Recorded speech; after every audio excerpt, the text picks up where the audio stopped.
Be humble, for you're made of earth. Be noble, for you're made of stars. Namaste.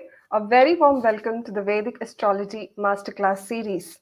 I am Miss Archana and I will be your host for this session. Today's masterclass will be given by Dr. Lynn Bootes. She will be teaching about Raja Yoga and political rise. Dr. Lynn Bootes is the Dean of Students and Registrar at the American College of Vedic Astrology. After decades of study of Western astrology and a career as a medical doctor, she obtained an MA on the history of astrology from Kepler College and Jyotish Prabhakara from the American College of Vedic Astrology. She teaches and practices Jyotish while continuing her study of the Sanskrit, the Vedas, and the Bhagavad Gita. A very warm welcome to you, Dr. Lin. We will Good. now begin the masterclass on the Raja Yoga and political rise. Kindly note that any questions that you might have can be typed and posted in the comment section. At the end of the session, the speaker will answer them one by one. Dr. Lin, over to you. Om Namaste. Thank you. I'm very pleased and honored to join you today. Please, I'm getting over one of those viruses, so please excuse if I have a small amount of throat clearing. This is a presentation that the American College of Vedic Astrology had a couple of weeks ago. The date hasn't been changed on there. Today is Saturday, October 2, 2022. And what I'm talking about for this lecture is a step back in time. I'm using a very important historical chart that's actually in the history record, and it is from the study of the history of Western astrology. The famous book, well, not famous, but known to astrologers in the West by a man named Holden, who found these documents in the records. So the reason I'm using a dead emperor is at the time such as we are in now, when we have so many power plays in the world and many nations and many political parties, it is often just good to go to someone who is not a current figure. And yet anybody who has been through secondary education has probably heard of this fellow. And the birth charts of Rajas or kings often feature the Raja yogas, or signatures of a rise to power. And these are some examples. But that's the first part of the lecture, is really, for those of you who are newer to Jyotish, is a bit of a textbook case of some Raja yogas. The second part, I'm going to be presenting some history of what happens when one is confronted with this type of chart, and how on earth could the astrologer cope, because you never know. This could, if you're a practicing astrologer, this could happen to you. Somebody consults you and they have a powerful chart. So we have some lessons from the Western history of some examples, and at the end, I am giving homage to B.V. Raman, whose writings on the subject in his autobiography were really valuable for me. Okay, so here is a picture of Caesar. We have several of these, of course, idealized. He was the nephew of Julius Caesar. Julius Caesar was that guy that got stabbed and assassinated on the floor of the Roman Senate, and there was a Shakespeare play about him. Augustus cleverly navigated that perilous time and defeated Antony and Cleopatra, and became emperor, and declared himself God, etc. So this is there are astrology stories connected with this guy. Okay, so the Romans basically sucked up what they could of Greco-Egyptian Hellenistic astrology and every other cultural item in the 2nd century BCE. We don't know the full story of the roots of astrology in deep time, but there are clearly many similarities of the ancient Hellenistic astrology and Jyotish, although the Hellenistic did not have the nakshatras, as best we can tell. But the main point for us is that for the Romans, who were barely coming out of their barbarian period, this new quote unquote astrology represented a kind of intellectual superpower. And those of us who practice Jyotish can well understand that. They were able to determine the lagna accurately. They called it the ascendant. And they related the grahas and rashis to the horizon. Their timekeeping for moments of time in between sunrise, noon, sunset were not as accurate. There is clear evidence they were using 3rd and 12th divisions of rashis, perhaps using other divisions, we don't know.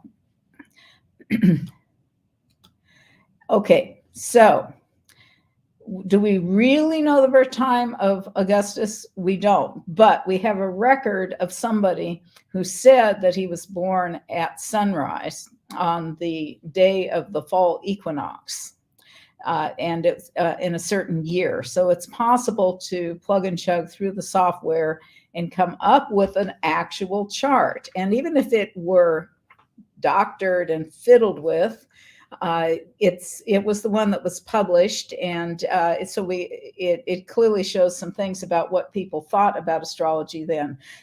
But that by taking a Vedic approach to this chart, one really it's pretty eye-opening. Here's the birth story. There was a senator who was also an astrologer, Nigidius Figulus. He noted the birth date and exact time of sunrise. And right now I am speaking to you from the central time zone in the United States. It is shortly after sunrise here on the, it's only a little ways after the fall equinox. It's very easy to tell when sunrise is. At any rate, Octavian, that's Augustus's birth name, Octavian arrived late to the Senate chamber, reporting the birth of his son exactly at sunrise. After calculating the chart, Figulus is reported to have declared, "He will be the master of us all." Now, at the time, Octavian's great uncle Julius was a general and a senator. He had not begun his rise. The family was noble, but not in the ruling circles. So to predict this rise was kind of unusual. Here is the chart, and the reason I have drawn it up by hand is because the software I have doesn't go back that far. Now, you will notice we have a Lahiri Ayanamsha for this date, and the date is September 21, 63 BCE. The sunrise at that day and time, 5:30 a.m. local mean time, Rome, Italy. And the Lahiri Ayanamsha for that particular day and time, minus 4 degrees 58 minutes. This is from data in Astro Data Bank, but it's drawn from ancient sources. Remember, when you're doing these calculations, if you decide to repeat it, that there is no 0 year between 1 BCE and 1 CE. And so you'll look at this, and I have set it for 0 degrees Libra Lugna, and the sun practically the same, in spite of the difference of the Lahiri Ayanamsha.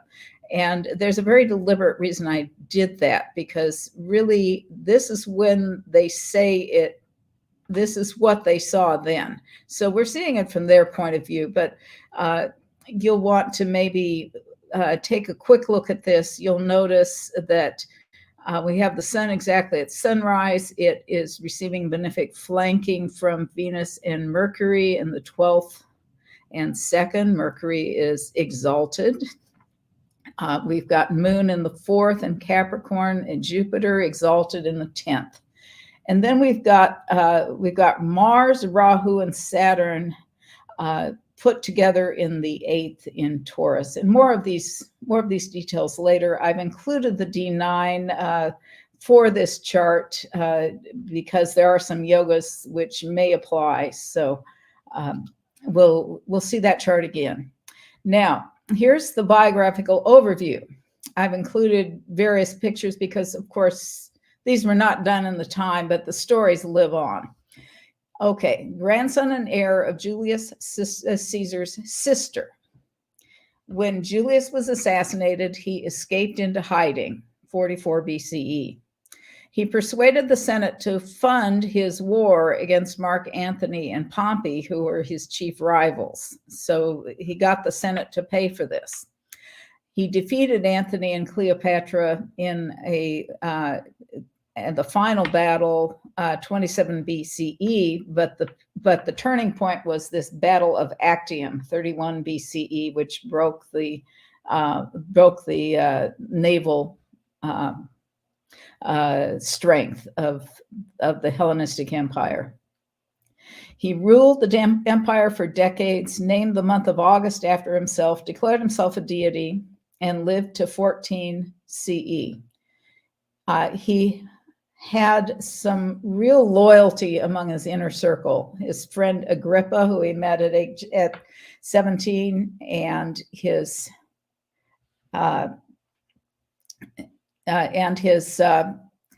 wife Livia, his third wife, but they remained married for decades. So Livia had a previous marriage and bore his heir Tiberius to one of her previous husbands. Augustus had 2 brief marriages for political reasons, followed by divorce. His one surviving daughter, Julia, from another marriage, married his general and best friend, Agrippa. Livia and Augustus were married 51 years. They did not have any surviving children or grandchildren. That benefic flanking that we saw, Shubhakartari Yoga, in the Hellenistic astrology, that was referred to as spear bearers, the planets that are on either side of the sun. Okay, so now we're going to talk about that bright Mercury and Venus. We have exalted Mercury in Virgo in the 12th bhava, and you'll notice it's 12 degrees above the eastern horizon, which was a notable thing for Hellenistic astrology as it is for Jyotish, because that is the point in the sky when it is just outside the sun's rays and it's visible for a very brief but brilliant period. They called it phasis, and they thought it indicated an auspicious life. And then Venus and Scorpio in the 2nd bhava, he had the oratory skill. Venus is also the Lagnesha. He was born into some wealth, and he became the world's wealthiest man by the end of his life. Venus was also at maximum distance from the sun, 45 degrees, and would have been extremely bright in the evening sky.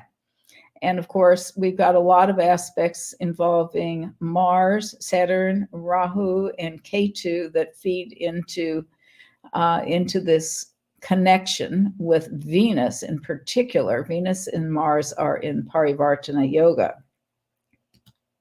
Okay, and here's the yoga, and I've just included some more colorful art. This is Taurus, Scorpio, 2nd, 8th. And they are also the 1st and 7th lords, which makes this another Raja Yoga. Mars, Saturn, and Rahu are excuse me here. Okay, excuse me, I'm going out of the screen to get back to the slide I need to get to.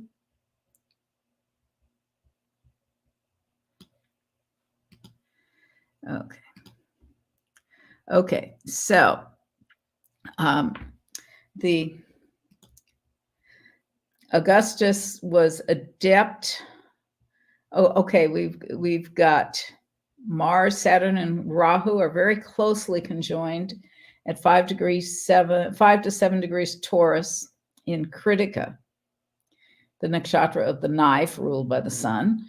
He was a real double dealer. He could charm the pants off of the Senate, to use a colloquial expression from Oklahoma, where I'm located, and using the wealth of others.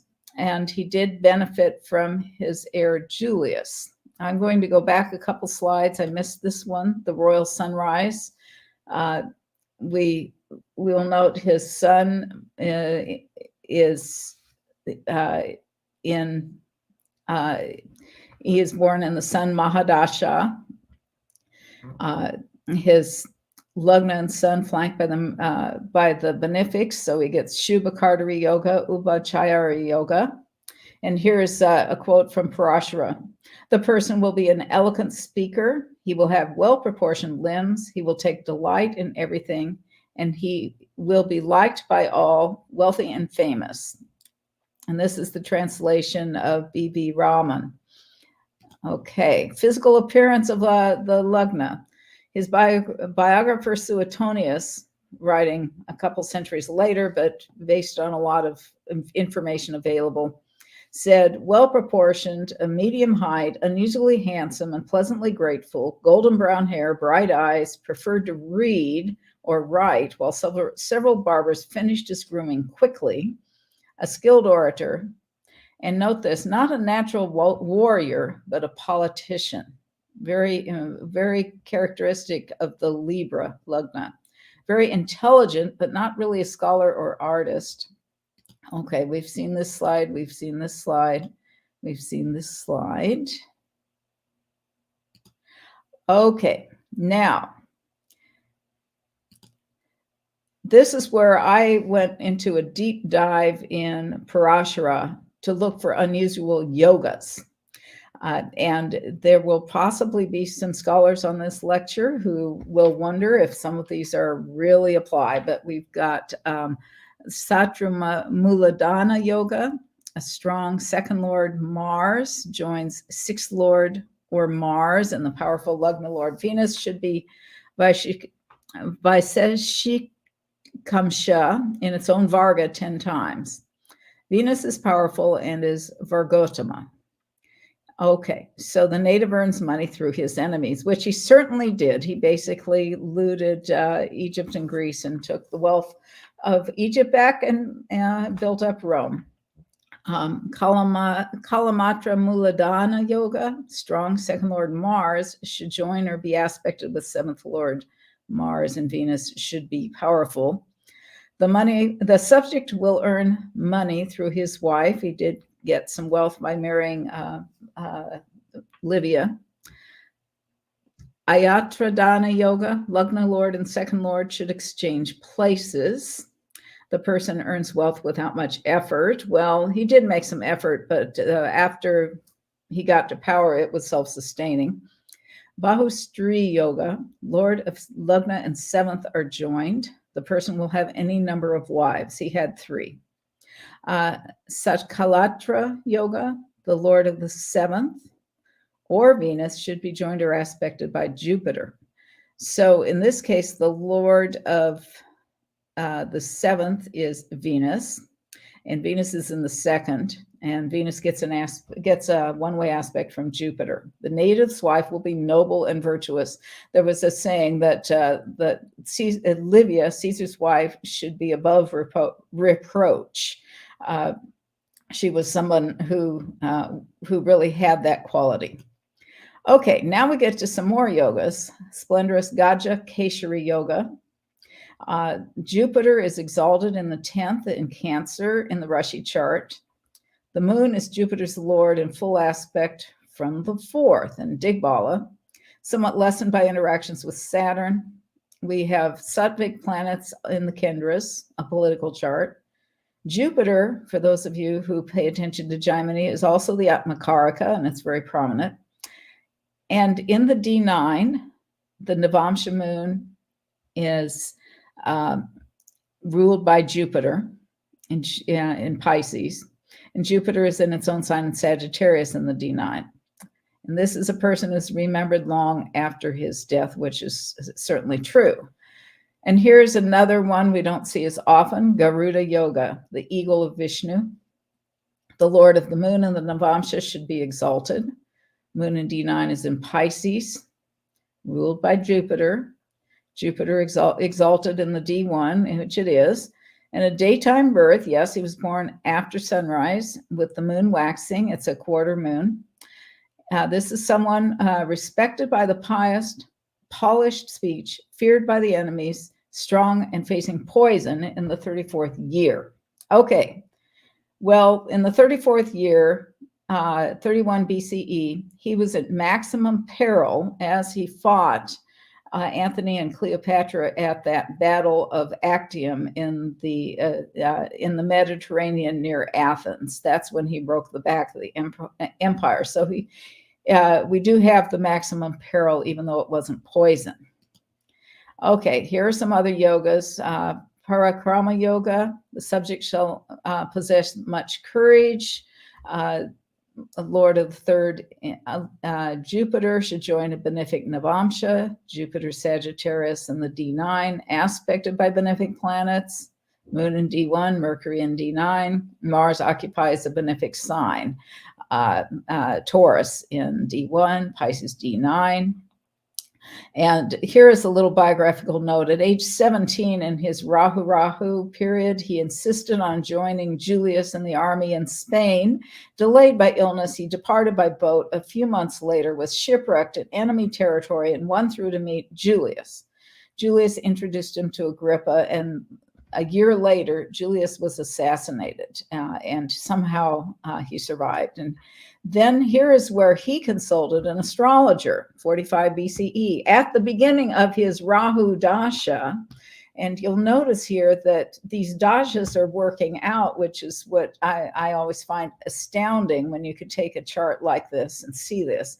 But he was hiding on the coast of the Adriatic Sea, and he and his friend consulted an astrologer who had a villa, because astrologers were often rich in that time. And what happened was that the first Agrippa had his read, but it was impressive. Octavian was reluctant, but when the Theogenes saw the chart, he bowed down, is said to have bowed down and worshipped him. And it is claimed that this chart was published by Octavian as part of his campaign to succeed Julius. And there were later coins minted with the zodiac sign. And you'll notice that it has some symbols consistent with Libra, his lugna. And later, and once with Capricorn, his moon. Later, you'll find that it became a capital crime to comment on the emperor's birth chart. The Mahadashas in Rome. Okay, so as I said, it's astonishing. The sun, born in Sun Mahadasha, his first few months auspicious, to say the least. He spent the first years of childhood in Moon Dasha with a very powerful moon and the Gajakeshari under his grandmother's protection after his father died. He went into Mars in his youth from 10 and a half to 17 and a half years with pretty much the standard training of his class, and adopted by Julius Caesar at the age of 12, gave a notable oration at that age. He went into Rahu just as he turned 17 or 18, his rise to power that we've talked about. This victory, 27 BCE, Jupiter Dasha, this glorious exalted Jupiter, 10th house, ruled as the grandeurs of his emperor, and his Saturn decline in his late adulthood. He stayed in power, and he passed away in the Mercury Dasha at age 75 years, 11 months. So a grand life. And here was some details of the Rahu Dasha. I'm not sure we've got a lot of time to cover these, but you kind of get the impression of the kinds of power plays. We have some pictures here of Anthony and Cleopatra, some famous paintings and movies have been done regarding that. Okay, and here now we get to the perils of correct predictions. Some tales from long ago, because this could happen to you. You could be one of these, people. There was a guy in Greece, supposedly 6th century BCE, Thales, who predicting a solar eclipse correctly. He was respected by the Greeks. He foretold disaster for a war, and he faked an illness to keep his nephew from being drafted by the Athenians. Okay. We've got the story of the three magi from the Christian tradition, and these were said to be Persian astrologers who came to what they thought was the king to give him gifts for the birth of another great king based on the stars, but it seemed a little suspicious.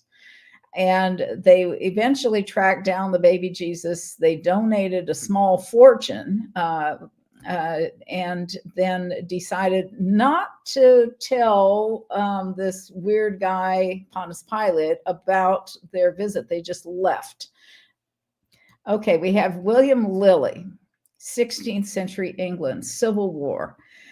He was such a talented astrologer. He published almanacs and predictions. His predictions tended to be pretty accurate. He got caught up in a civil war and was very much a partisan of the Puritans at the time of the execution of King Charles I. Then Cromwell became excessively dictatorial. William Lilly retired to the countryside. But here's the thing to note. He maintained a lifelong friendship with astrologer Elias Ashmole, who was a royalist. The two of them remained lifelong friends. They had astrologers' banquets. Ashmole preserved Lilly's estates, and that's why we have his writings. Okay, United States, England, 19th, 20th century, a couple of notable people. Civil War America, Dr. Luca Broughton was a homeopathic physician. He was the one who correctly predicted the election of Lincoln, major events of the American Civil War and Lincoln's death. But afterwards, he was hounded out of business by political rivals and thugs in New York City. Alan Leo, Victorian England. He was one of the theosophists who came to India to learn about the Eastern religions and traditions. He adapted what he thought he could adapt. Some people sometimes roll their eyes about how things got kind of crabbed up and distorted for what he did do, but he was actually rather good. He predicted the death of Prince Albert, the Crown Prince of England. That got him in trouble. He was prosecuted under anti-fortune telling laws and nearly bankrupted. And the most important thing for England at the time was that one did not topple the disrupt the empire, as many people in India were only too aware of. But at that time, he finally settled out of court. And that is when Western astrologers developed this terrible taboo about prediction, which is basically for their own self-preservation. Okay, World War II. There was a prominent British sun sign astrologer, maybe not the best astrologer, but he predicted, it was mass market. He predicted a peaceful year just before World War II based on a triple conjunction of Taurus, Jupiter, Saturn, and Uranus. Thought it might produce a drought. Of course, we know that in sidereal Ayanamsha that this would have been an Aries. And of course, war did break out. And we also know that Hitler employed astrologers in the early years, but after the failure of the invasion of England, many were sent to concentration camps. And on the other side, British intelligence employed astrologers to help produce misleading astrology forecasts to play to Hitler's interests. Okay, B.V. Raman reflected upon his encounters with political astrology in World War II. He had just begun his astrological magazine in a bigger way. And he, in 1940, after getting a bit of cash, he consulted with the authorities in Mysore, excuse my pronunciation, about the Defense of India rules issued by Britain because he wasn't sure he might get into trouble. They said just avoid sensation mongering language. Now, if I would say that that is a very, very immortal phrase to keep in mind, any of you who do who publish, that we don't need to get overly dramatic in these things. February 12th, 1940, conjunction of Mars and Saturn and Aries, he predicted the German invasion of Belgium. He was approached by a friend with a request from the resident diplomat in India in regards to the war. And he wrote that he was really not eager. He requested the birth data of monarchs of each country involved, as well as the monarchs of the past.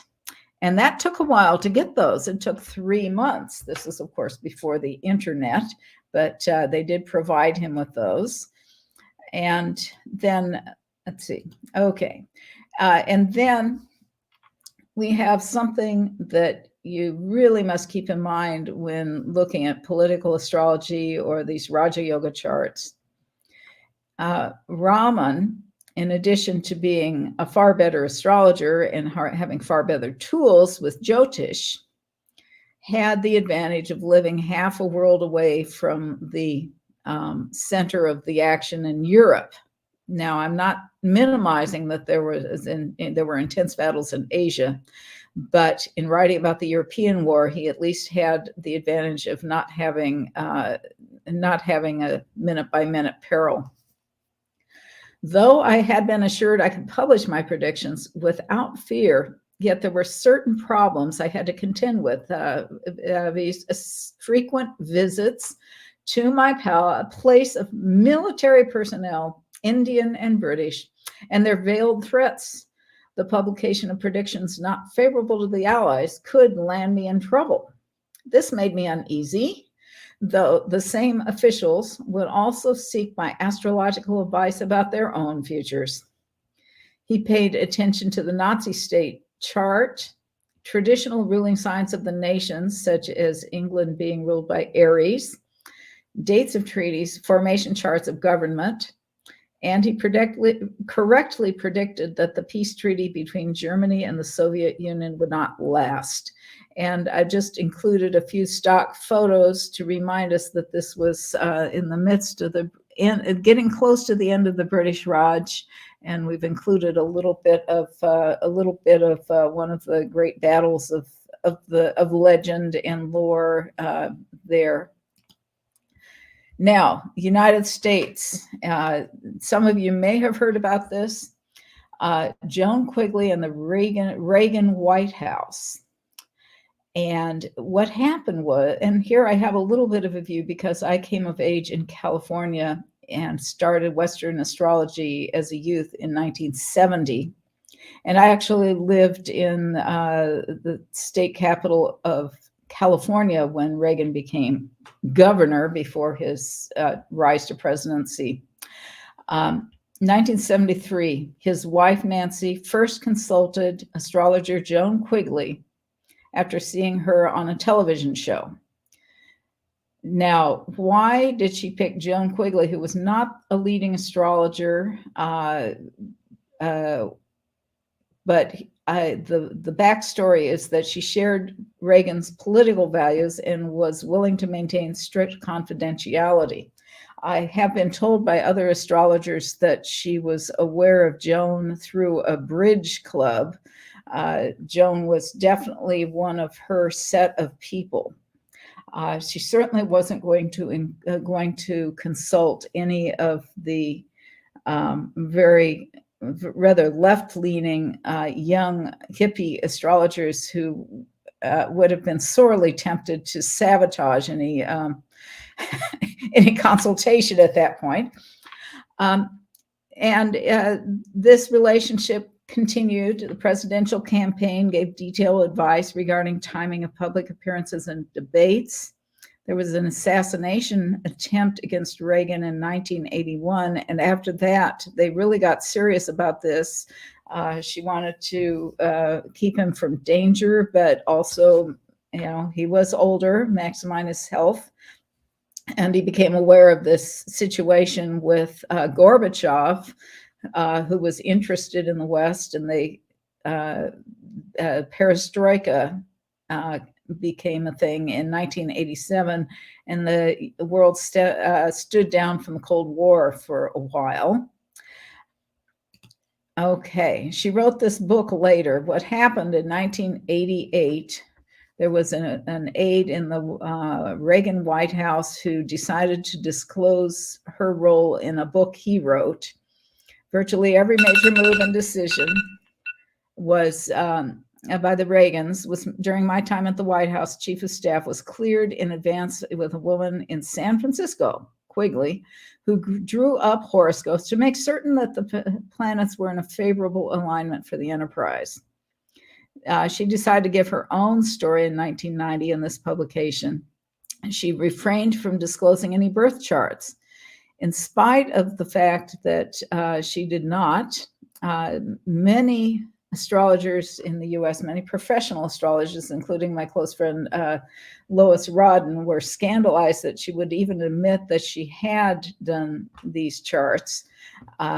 But we do have the story for the record. I am aware of other astrologers of my generation who were subcontracted to do calculations without ever knowing what was going on. Computers were not available, and a lot of these calculations were done by hand. So, reading a Raja Yoga chart, it can happen to you. Be able to recognize when you have an exceptional Raja Yoga chart. In this case, with the Augustus Caesar chart, there were so many powerful Raja Yogas, it was hard to know where to stop. Consider timing and rectification. Consider the nature of the individual. Who are you reading for? And how does it fit in the general transit cycles? That's what we learned. Luke Broughton, of course, we have many times when we see this. For yourself, are you even willing to work on this chart? Give yourself permission to set boundaries. And ask yourself if you have enough objectivity to proceed. I'll add a little story from ancient Rome. The heir to Augustus Caesar, Tiberius, who was emperor when Jesus was supposed to have been born, was a pretty nasty character, but he consulted an astrologer and his cliffside villa, and the astrologer was allegedly and looked at his own chart, was asked to look at his own chart and said, "Oh, it looks like I'm about to die." Which the story goes that Tiberius figured that this guy was not going to be cooperative. He could just have him pitched off the cliff. So he went ahead and hired the guy. But we hope we're never in that situation. But we really have to think about your, where you fit in with your client. Establish your agreements regarding confidentiality. For public speech and writing, careful consideration of what, if anything, to say. Wise astrologers minimize drama, just as we learned from Raman, and being right in the prediction doesn't always yield desired results. and we can say a prayer for those poor astrologers trapped under Hitler. Okay, so here are some key ones that I use that you might not be aware of. I relied heavily upon Parashara. This book by Holden, The History of Horoscopic Astrology, is available from the American Federation of Astrologers. It has a lot of detailed chronology, but very little about Jyotish. B.V. Raman, 300 Important Combinations. I relied upon him for help with unusual yogas. And again, B.V. Raman, My Experiences in Astrology, his autobiography. And Joan Quigley, What Does Joan Say? And this book is out of print, but often is available as a used. And I want to just give credit to the American College of Vedic Astrology, who brought systematic education in Jyotish to the United States in 1993 in online format, and made it available basically to the English-speaking world. And this is their website, in case you don't know it. And then this is my personal contact. I do consultations, and I write biography articles and other various items. And finally, this is honoring Ganesh. And this is my little Ganesh that I took with me to Walden Pond in Massachusetts. And this spot is in a sense a holy spot of the Transcendentalist movement. We have Ralph Waldo Emerson, who was one of the first Americans to read Upanishads in translation, and Thoreau, who was in a sense an American yogi who inspired other generations, including Mahatma Gandhi. So Om Gam Ganapatiye Namaha. And that's the end of my presentation. And now I'm ready to take questions. Okay, I am seeing what distinguishes a normal chart from an extraordinary one. Well, I would say that it's fairly, we saw the list of the Raja yogas in this chart, and one does have to, to memorize the most common ones as your part of your basic education and be able to refer to the less common ones. But in this case, the power of a really exceptional one is the sheer number of these. And we have this with the chart we saw with the emperor. He had both Shubhakartari yoga and Ubhayachari yoga because of that sunrise configuration, plus the moon and Jupiter in this maximum relationship on the 4th and 10th. So, and he had a Parivartana yoga, Venus Mars, which is very powerful. So you don't meet people like this very often. I'll just put it that way. And that was Akash. Okay. And let's see. Sharada, when Buddha is in the 10th house, is Rashi chart of a Capricorn person. How is it that he took information science as a profession? Well, I'm not quite sure what to say about this. We are talking about someone who lived 2,000 years ago. And okay, but here you're talking about a different chart when you have Buddha in the 10th house in a Rashi chart of a Capricorn person. So you're talking about a specific chart of someone. Hi, Lynn. Yeah. Yeah, can you please share the PPT?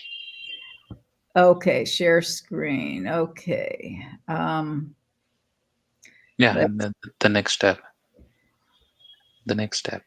Next step. Okay. Previously Okay. in the top. Okay. So, PPT. Yeah. PPT. PPT. okay. In the Okay. There. No, you have to share the screen. There. Okay.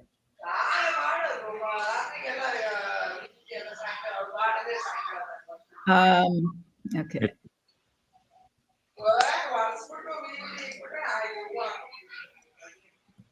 Okay. It says I'm sharing. Okay. Choose what to share. I'm sure. Do you see it now? no. Okay. Let's see. Go to share.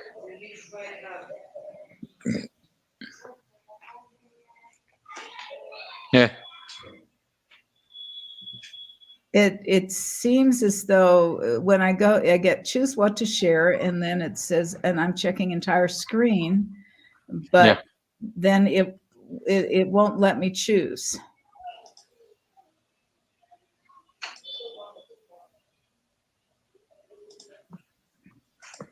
Okay, do you want me to go back to the slides, or do you want me to show StreamYard? You can go to the slides. Okay. You can share. Click on share in the bottom. Okay. Well, I'm okay. Share screen. There. Do you see it? Share screen. Select the screen which you want to share and then click on share. Okay. Okay.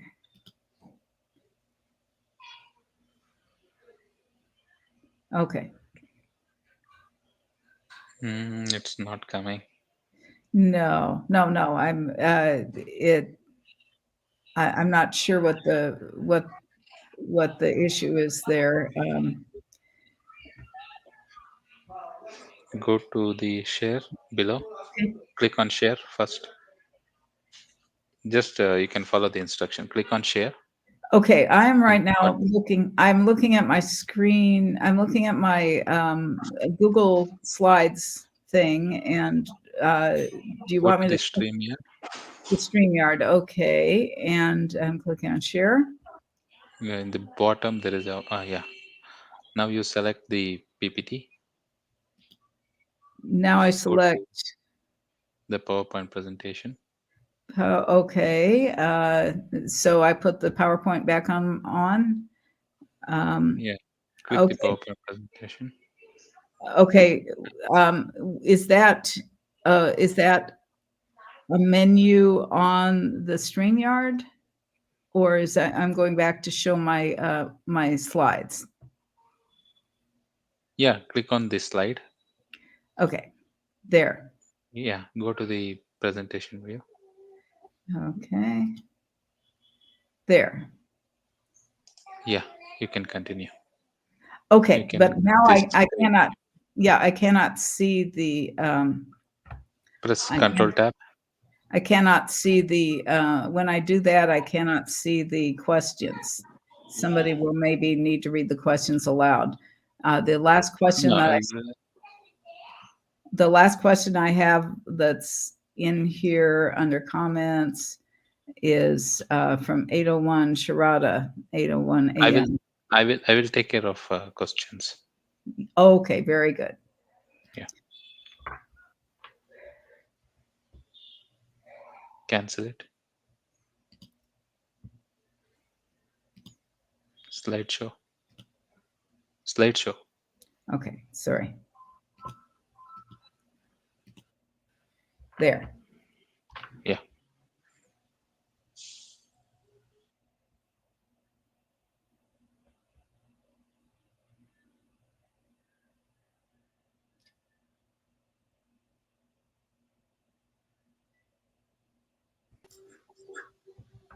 Now you can go to the slide which you want to present.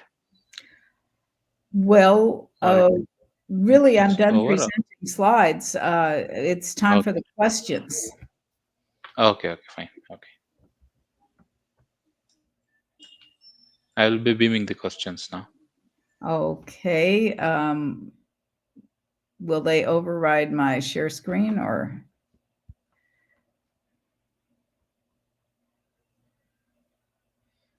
Yeah, you can read the question on the screen.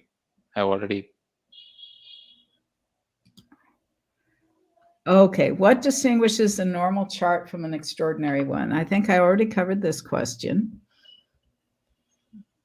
This is, as I say, and the second one here is more of a specific chart.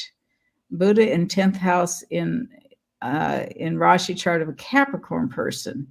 How is it that he took information science as a profession?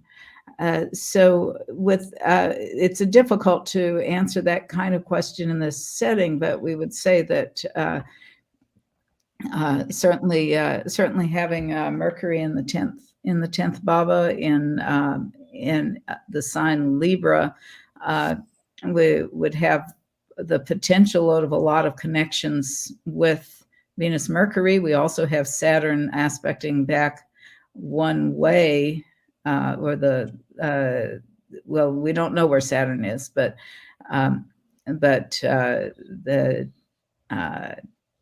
there we might be looking to see what the Lagnesha is doing in relation to this 10th house. Okay, so the next question. Okay, Atmakarika Mercury with Atmakarika Sun in the 11th house in Libra, but Venus is debilitated, whether it is still Raja Yoga. Well, without looking at an entire chart with details, it's a little hard to say, but it will depend on what other things are going on with Venus. Is it Nietzsche Banga? Is it receiving some excellent supportive aspects, or is it supported in other ways, or is it being brought down by difficulties? And here's where, of course, most of the time we spend our lives looking at ordinary charts. And I am sure if you're a practicing astrologer, you have had many times when you're looking at a chart to see if you can find a single Raja Yoga to assist the person who would like to do better in life. So it's beyond that generic. I really can't talk about a specific chart. Okay, and we've got some groups you can join from the Raman and Rajeshwari Research Foundation and Rama and Suprajarama, and then from Biche, Guruji's sun is Karaka of the Lagna, is to protect the Lagna. But if the sun combusts Lagna Lord, it fails in its duty to protect the native. Well, this is one way of putting this, is that you have a number of circumstances in which you can, and this is not the only one, but you do have circumstances in which the person gains power from a situation, and yet it doesn't protect the body or the family. One teacher I've worked with, Penny Perils, who's a student of Iyer, calls this the universal principle, but you will find the universal principle in all of the text called different things. But when you have that, when you have we do have in any chart we have weaknesses, and so this chart that I was talking about with the Emperor, there's some wonderful things, and yet the sun is debilitated. The sun is Libra. He wasn't a soldier, but his Lagna lord, Venus, was in that very powerful parivartana with Mars, and he made, as they say, made lemonade from lemons, because the power, the malefics in the 8th house then protected. But you still had this situation where Venus was in Scorpio, and it was aspected by its own lord, which was Mars, and vice versa. And you can go read the history of this guy, of that period of the Roman Empire. It was brutal. It was brutal. Everything, they're still making stories about this.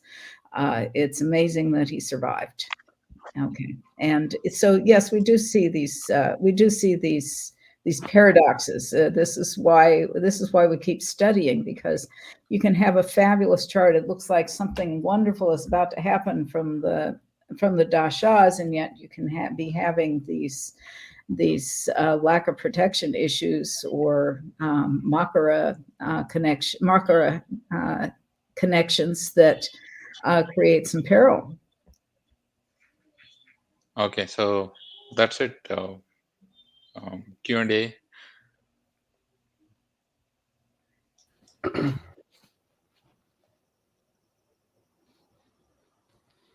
Thank you again, Dr. Lynn, for the excellent masterclass. Our audience has definitely appreciated it.